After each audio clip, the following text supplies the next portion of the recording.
निश्चित तौर से बहुत ही दुखद है, क्योंकि बाबा सिद्दीकी जी एक समाज के लिए प्रेरणा स्रोत थे और काम करते थे लोगों के लिए। मैं समझता हूं कि उनकी एक बहुत ही अच्छी ख्याति थी, लोकप्रियता थी, और पहले वो कांग्रेस के अंदर ही काम किए, कांग्रेस से आगे बढ़े, और उनके एक बेटे विधायक भी हैं हमारे कांग्रेस पार्टी के।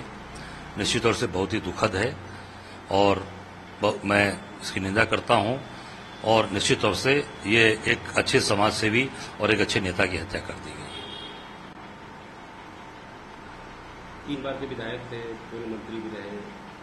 महाराष्ट्र सरकार, महाराष्ट्र की पुलिस बहुत एक्टिव पुलिस मानी जाती है, ऐसे में हत्या एकदम दफ्तर के बाहर उनकी हत्या कर दी। हाँ, ये मेरी जानकारी में बात आई कि एक तो शासन सत्ता में भी थे, एनसीपी अजीत पवार गुट के साथ वो थे, और उनको शायद अतिरिक्त सुरक्षा भी दी गई थी, अतिरिक्त सुरक्षा भी उनको प्रदान की गई थी, एक्स श्रेणी या वाई श्रेणी का कोई सुरक्षा भी दी गई थी।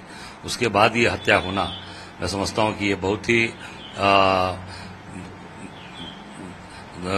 जिसको बोला जाए कि बहुत बड़ी घटना है, और उस तरह की घटना इन्होंने किया है। मैं समझ, ये जो शासन सत्ता में लोग बैठे हैं उस पर कोई कार्रवाई नहीं की गई।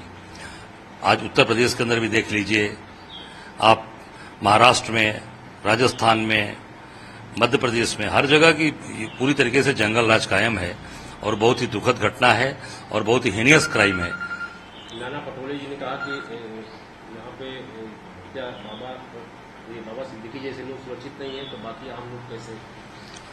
निश्चित तौर से हमारे प्रदेश अध्यक्ष नाना पटोले जी ने जो बात कही है 100% सही कहा, और जब इस कैटेगराइज जिसको सुरक्षा मिली है, और 3 बार के मेले मंत्री रहे, और शासन सत्ता में उन्हीं की सरकार है, उसमें उनकी हत्या कर दी जा रही है पूरी सुरक्षा के बीच में, तो मैं समझता हूं कि ये बहुत ही दुर्भाग्यपूर्ण है और बहुत ही दुखद है।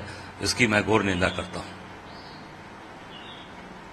उत्तर प्रदेश की कानून व्यवस्था को बहुत चाक चौबंद माना जाता है, और वो इसको लेकर के ये कहा जा रहा है कि उत्तर प्रदेश में इस तरह की स्थिति नहीं, महाराष्ट्र में कानून व्यवस्था किस तरह की? आप यूपी की चाक चौबंद की बात कर रहे हैं, यहां तो 1.5 साल के बच्चे को गोली मारी जा रही है। आपने देखा कि नहीं अमेठी में? अभी माँ बाप पति पत्नी भी मरे, उनके 2 बच्चे थे, 6 साल की बच्चा था, 1.5 साल की बिटिया थी, उसको गोली मार दी गई। आज तक मेरी जानकारी में 1.5 साल के बच्चे को तो गोली नहीं मारी गई आज तक। पहली घटना है उत्तर प्रदेश के अंदर, यही कानून का राज है जहां चाक चौबंद व्यवस्था हो रही है, और तमाम ऐसी घटनाएं आप देख सकते हैं। तमाम इस तरह की कितनी दर्जनों घटनाएं हैं जो इधर बीच घटी हैं। छोटी छोटी बच्चियों के साथ रेप कर दिया जा रहा है, पूरी तरीके से फर्जी इनकाउंटर किए जा रहे हैं। घर में सोता हुआ व्यक्ति उसको ले पुलिस सुता दे रही है, गोली मार दे रही है। तो ये मैं समझता हूं कि पूरी तरीके से ये जहां भी इनकी भाजपा की सरकार है, मध्य प्रदेश में आप देख सकते हैं, राजस्थान में देख सकते हैं, मैंने इसलिए बोला पूरी तरीके से भाजपा के राज में जंगल राज कायम है। शिंदे जी ने कहा कि बहुत सख्त कार्रवाई होगी अगर कोई भी सरकार पाया जाता है। तब सख्त कार्रवाई तो चला गया बेचारा, जो मेहनत करने वाला, समाज में काम करने वाला, वो तो चला गया। अब सख्त कार्रवाई अब करके क्या, पहले करना चाहिए, पहले से कानून व्यवस्था पे ध्यान देना चाहिए, और केवल ये सरकार बनाना, कैसे जोड़ तोड़ करना, किसको कहां तोड़ना है, किसको कहां घुमाना है। और सबसे दुर्भाग्यपूर्ण आप देखिए महाराष्ट्र में बीएमसी के चुनाव सालों से रुके हुए हैं। बॉम्बे के अंदर चुनाव सालों से रुके हैं बीएमसी के, सालों से।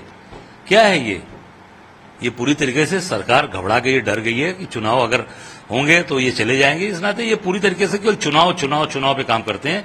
कानून व्यवस्था, सुरक्षा व्यवस्था, कैसे प्रदेश अच्छा चले, कांग्रेस पूरी तरीके से, कांग्रेस पार्टी अपना काम, कांग्रेस पार्टी के समय में ये सब चीजें अच्छी रही हैं, भाजपा पूरी तरीके से इन चीजों को ध्वस्त कर रही है। हरियाणा के बाद महाराष्ट्र का नंबर है, महाराष्ट्र और झारखंड। मुझे लगता है कि अब जो स्थितियां सामने बन रही हैं और जिस तरीके से महाआघाड़ी काम कर रहा है वहां पे, मुझे लगता है कि निश्चित तौर से वहां हमारी सरकार निश्चित तौर से बनेगी, और मजबूती से वहां, क्योंकि वहां पूरी तरीके से कानून व्यवस्था से लेकर व्यापार से लेकर व्यापारी हर व्यक्ति दुखी है, और ये सरकार केवल जो जोड़ तोड़ से बनी है, ये सरकार से लोग उब चुके हैं, और ये इनका जाने का समय हो गया। और झारखंड में तो निश्चित तौर से, क्योंकि वहां पे सरकार ने काम किया है, वहां हेमंत सोरेन के जो नेतृत्व में काम हुआ है, तो वहां कांग्रेस मिलकर लड़ेगी और वहां सरकार बनाएगी। ये कितना काम करेगा? जो मोहन भागवत जी दावा कर रहे हैं कि हिंदू समाज की, वो कहते हैं बटोगे तो बटोगे, वो कहेंगे बटोगे तो बांटने वाले माफी से जाएंगे। ये तीनों एक देखिए, तरफ उसका कारण है कि ये जो मोहन भागवत जी परेशान इसलिए हैं कि वो भाजपा को हिंदू वोट नहीं मिल रहा है। जो हिंदुत्व की बड़ी बड़ी बात बोलते थे, वो हिंदुत्व का वोट उनको नहीं मिल रहा है भाजपा को, तो भाजपा के साथ जाएंगे तो इनका काम चलेगा। मैं समझता हूं कि ये मोहन भागवत जी परेशान है, पर पूरी तरीके से लोग आज कांग्रेस के साथ खड़े हैं, कांग्रेस गठबंधन के साथ खड़े हैं और भाजपा से महंगाई, बेरोजगारी, भ्रष्टाचार और इनके जो गुंडा राज है, जंगल राज है, उससे मुक्ति चाहते हैं लोग। और ये केवल सरकार बनाने के लिए काम करते हैं। कैसे एकजुट होकर वोट लिया जाए, कैसे दंगे कराए जाए, कैसे आपस में झगड़े कराए जाए, इसमें भारतीय जनता पार्टी और इनकी पूरी सरकार काम करती है। ये कितना काम करेगा ये जो हिंदू को मुझे नहीं लगता। देखिए, कारण क्या है, हिंदू हो चाहे कोई भी मुस्लिम हो, सबको काम चाहिए, रोजगार चाहिए, सबको महंगाई से मुक्ति चाहिए, सबको कानून व्यवस्था ठीक चाहिए। हत्याएं हो रही हैं, बलात्कार हो रहे हैं, पूरा प्रदेश बर्बाद हो रहा है अलग अलग क्षेत्रों में, महंगाई चरम पे भागती जा रही है। अभी मेरे घर में चर्चा हो रही थी, मैं बैठा था पत्नी से, कि अच्छे दाल की कीमत 200 रुपए के ऊपर हो गई है, सरसों का तेल भागता हुआ दिख रहा है, कोई चीज सब्जी आती है 2 दिन में खत्म हो गई। तो वो सभी चर्चा हो रही थी, मैं बैठा था। तो मैं समझता हूं कि पूरा घर परेशान है, आम आदमी परेशान है।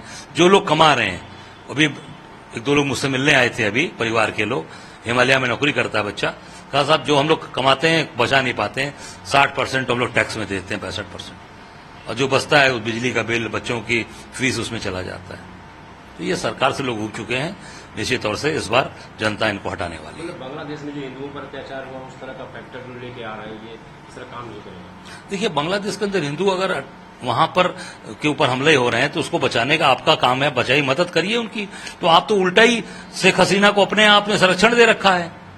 यहीं पर शेख हसीना जी तो यहीं टिकी हैं जब से बांग्लादेश से निकली हैं। उनके बारे में भी जरा बोल दें मोहन भागवत जी, बता दें कि शेख हसीना जी को कौन कहां रखा हुआ है और किसने शरण दे रखी है।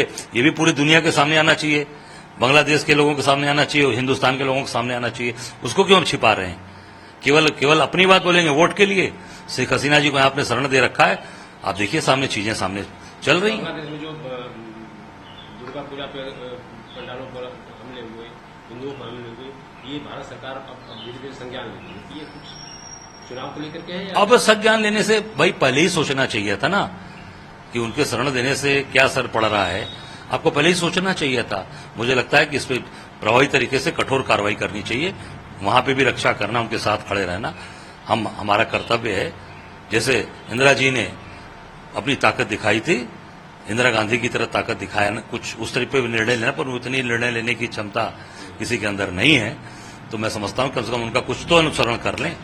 सताए जा रहे हैं लोग, मारे जा रहे हैं लोग, उनकी रक्षा करिए।